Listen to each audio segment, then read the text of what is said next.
Hi, I'm Gretchen Bender from Map Advisors. I'm here with the Girls Just Want to Have Fun podcast and my co host, Sarah Adams. Hi, Sarah Adams with ISB Pay, and also sitting next to me is Naomi.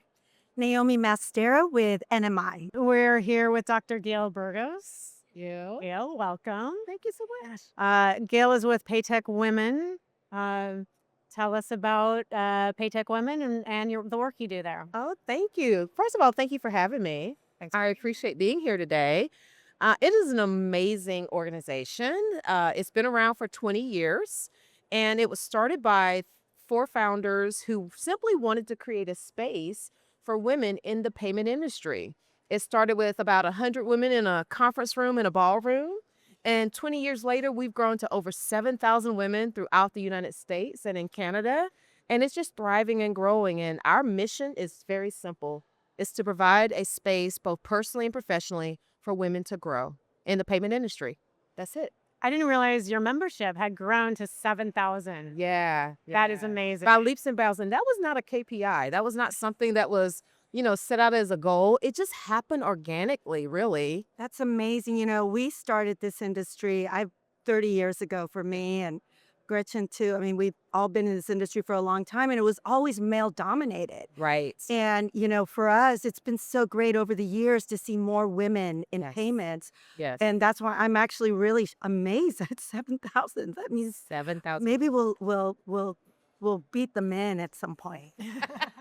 I think we already have. Yeah, that's a goal. That's a goal. I mean, you look around, the conferences and the associations, you see that the representation certainly is increasing, but there is more work to do. And that's why we have an amazing organization like PayTech Women to create a space, especially at a conference and an organization meeting where women can come together and they have a community of networking. Also, yes, you may work for this particular organization. You may work for Visa, MasterCard, or Discover. But when you become a member of PayTech Women, you're my sister. You support me from my left and to my right. And you really feel that. That's not a PR message. That's something that because of that 7,000 that has grown, that's what they say. They said, oh my goodness, I am amongst people who really care about me. And it's authentic and it's real.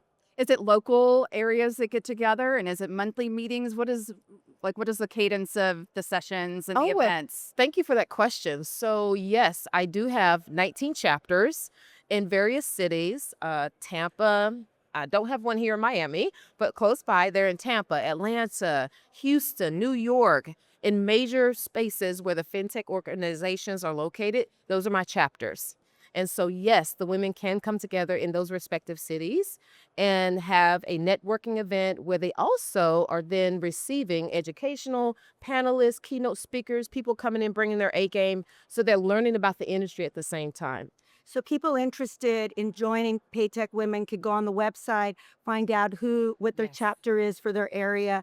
I know one of my colleagues, Lindsay, she's with you, I think Colorado, Yeah, yeah. and they've asked us to do a webinar for them. I know. So it's- I'm so excited. yeah. So I think for women out there, Mm. if you're interested in being a part of this amazing organization, go to the website, find out where the chapter, who's in charge of your chapter, and sign up, and you get all the information there. That's right. And it's not even if you're shy and you're introvert, when you go to these networking events, they're going to grab you. They're going to Someone's bring gonna- you along, and make you feel really welcome. And it's authentic too, right? And so that follow-up, that engagement, that's part of it. And that's one of our value props is that we do truly have a community at where people can come and they truly feel welcome. And it is growing by leaps and bounds. Well, That's amazing. It's A lot. That's amazing. I'm just blown away. It's the other thing about your organization.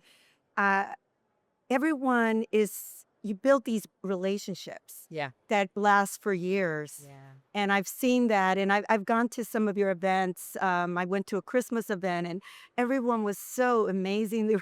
We built like little houses, like little candy houses, and Yeah. so it's fun. I mean, It it's is. not just business; it's also friendship and It is. bonding. Yeah. And that's some of the testimony. Thank you for sharing that. That's actually some of the testimonies that you hear over and over again is that, yes, I have now found a friendship and a sisterhood amongst this group of women that they may be outside of my organization or my community, but this has now become part of my community. And it's long lasting. It's like years. And they follow each other from one organization to the next, you know? So it is. It's a real community. It's very sincere and it's authentic. Yeah. Can we talk about your career path? Sure. 'Cause you've been at this like us. We've all been around for Yeah. a while. Yeah. How did you get to where you are today? Oh my goodness. So I'm gonna date myself. Okay. But nearly 30 years ago, I started in the payment industry. A wonderful little company named TSYS out of Columbus, Georgia. I started when I was 25, and it was great. I started in client relations, working with GE Capital was my first customer. And one of the things I can say, and I still share this today when I'm mentoring others, is that you learn the business. So I actually did something every single day because I didn't know I was completely brand new to the industry. I would take home the coding. And when I say the coding, the infrastructure, the back end, I sat down and I actually learned the account master, the customer master, the transaction. So when I was talking to my client, even though it was front end user experience for them, I knew exactly where the data was coming from. I needed to understand that. And so that really honestly was the root of my start. And I continues to be tapped on the shoulder. I then became a business analyst. They said, because not only can you talk to the customer, you understand and can interpret the information for the technical support. So I became one of those great people that as a business analyst, I was able to convert what the clients wanted to do over to the technical support. So then I got tapped on the shoulder again and I became a project manager. Did that for a couple years and then I was tapped on the shoulder for leadership. And I will tell you that was life-changing for me because then it wasn't just about the title. It was really because I cared about people and I wanted to see them grow. I wanted to see them flourish. And it wasn't just about, hey, you're here doing a job. I care about you personally. I care about you professionally. I care about you financially. And because of that leadership component, my team started to grow. And lo and behold, a couple years later, I had about 200 people in my organization, in my department. I was tapped on the shoulder by my EVP to think about becoming the chief of staff to the CIO. Now, I didn't know what that was, ladies. I had no clue. TSYS had never had a chief of staff before. And I went to go talk to her. She came from Brinks, by the way. She was a CIO for Brinks. And so she was totally new to the TSYS culture, right? Outsider. And when I went to go see her, she didn't want to know about my background at TSYS. You know what she wanted to know about, ladies? Tell me how TSYS can make an impact in the community. Tell me about the education system. Tell me how we as a pillar in this community can make a difference. That's what we talked about. And we talked about that for 2 hours. You know, how can we help students and women and children be interested in TSYS? And so from there, by the time I got back to my office, I got a phone call from HR and they said, you got the job. So I became the chief of staff to the CIO. I didn't know what I was doing, but it was amazing because it was not only she was mentoring me, she sponsored me, and she sat me down every week and taught me how to run a multi-million-dollar organization. So I was exposed to the entire IT department. Wow. I traveled with her. I helped develop the goals for the entire IT division. I mean, it was really pouring into me as an executive, and I didn't know that that was part of the journey. I had no idea. You know, I was just there along for the learning experience. But lo and behold, it was amazing. And so then I became tapped on the shoulder again to become the first diversity officer of TSYS. Wow. Yeah. That's amazing. We had Jody Durst on right before you, and she said, we asked about, you know, give some advice to a woman entrepreneur, and she said, walk through your fear. And that is exactly what you did through that, right? You That's just right. continuously grew and said, you know what, we'll figure it out. I love that about women too. Just, I think we have a little bit more of that edge, and we just walk through fear sometimes. That's right. And it's, you know, it's not worth letting it cripple you. Just keep walking through your fear, Just walking keep through those going. challenges. You get on the other side and it's like, it was not a big deal. But No. when you're looking at it You get that on the tap on the onset, shoulder, and sometimes you're like, oh gosh, now what? Take it. Take that leap. You know, trust in who you are. And I can honestly say I did have some great mentors, both male and female, that I was always assured. I wasn't cocky or arrogant in anything like that, but I knew my self-worth. I knew who I was. I knew what I was capable of doing. So that reassurance that came from my mentors and even my sponsor even, it helped suppress some of that fear, you know? Yes. The fact that you were tapped on the shoulders because you were already proving that you were up for any challenge and Yeah. you were growing and growing. I think that's what's exciting about your career is that sometimes we kind of get, we stay in a industry and we stay with the same job. And as women, I feel we always need to be challenged and to keep Yeah. growing. That's right. And it sounds to me like you just kept growing and growing and growing and Yeah. taking on new challenges. It's very inspiring Oh, for thank us you. women Thank to you. hear this. So at one point you got your doctorate. Yes. What was your focus there? When was it? What was your focus? It was in 2003, and I was working at TSIS at the time and happened to be working for the Department of Education on one of their projects where we actually processed the FAFSA. Everybody knows what the FAFSA is, right? If you have college students or if you've ever been to college, that's wonderful online application that you have to fill out, right? So I was one of the first BAs that was working on that.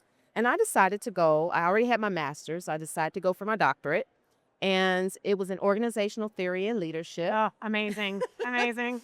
And so it was amazing. I had the support of my team at TSIS. I had the support of my leadership to It's a lot of pursue it. work. It was a lot of work. Yeah. And my dissertation was on obesity in corporate America, the unspoken prejudice. Wow. Yeah. Amazing. Yeah, thank you. Wow. Congratulations. Thank you. That's inspiring. Thank you so much. So tell us about how the show's been for you. It's been great.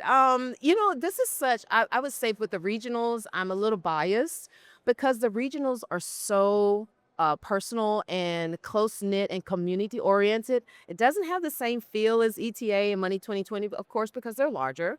But SEAA and MWAA and WASA, they all have this close-knit community feel. And so I have really enjoyed being here. And who doesn't love beautiful Miami? I mean, Oh yeah, and then it's so many just people are amazing here here. because of the 25th anniversary. Right. So I think the regionals give everybody a home, somewhere to go and learn. And Yeah. it's kind of what I love about these shows. And Miami, come on. That's true. And you feel what I was talking about before, that warmth, that sincere community. People care about you.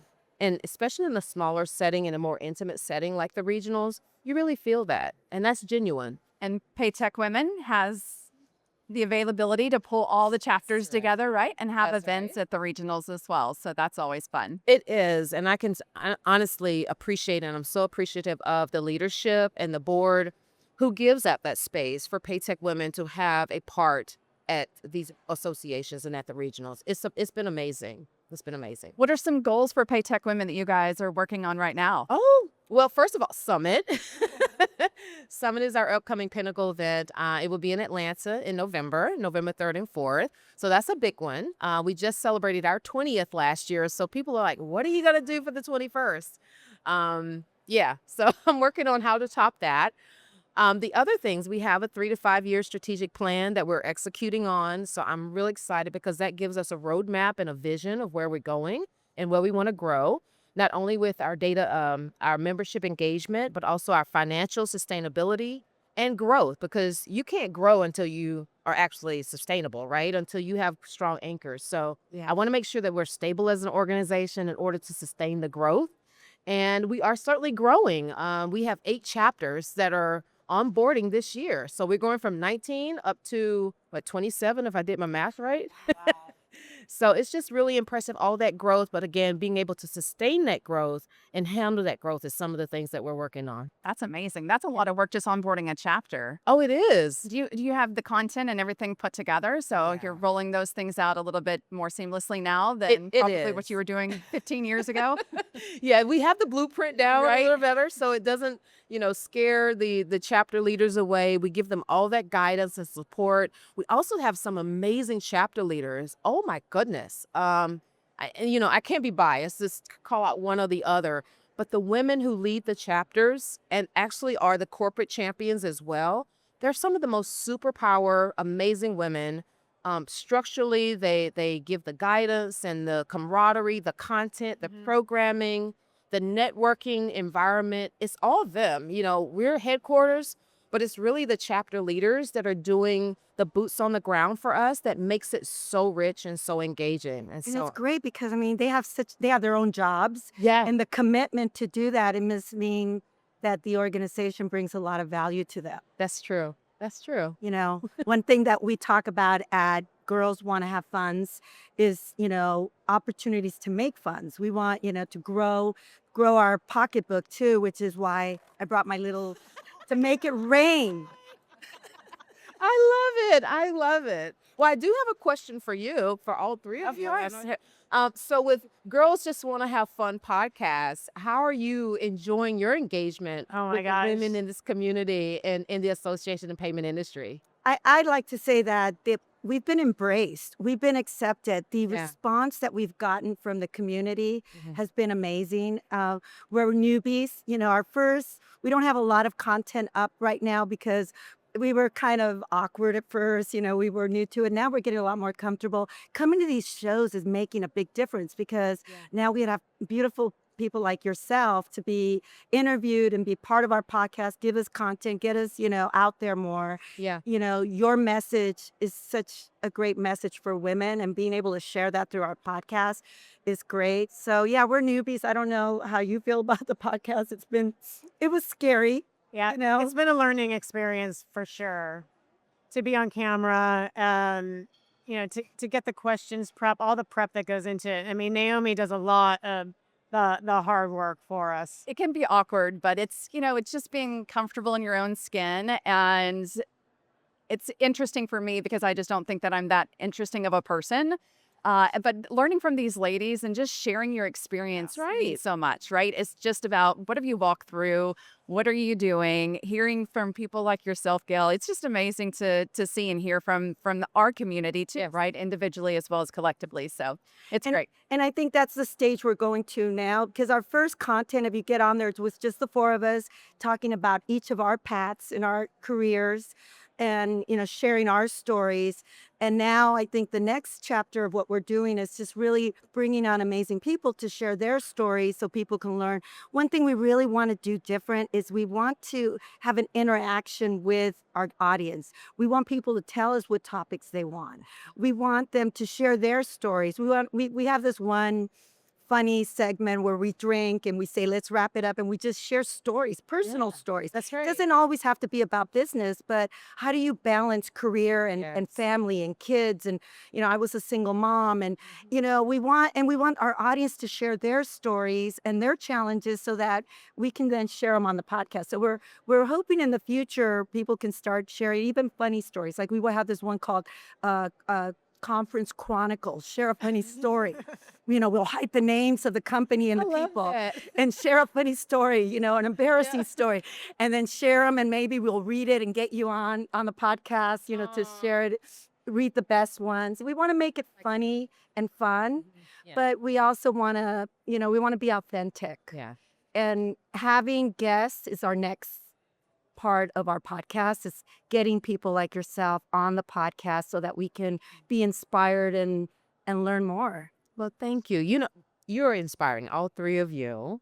And I know one member is missing, but the fact that you came together with such an amazing concept of not only sharing your experience and who you are with the world, but thank you for bringing in others to do the same. And that's amazing. So to you, I salute each of you. Thank you. It's been an honor to have you. Thank you. Subscribe and follow Girls Just Want to Have Funds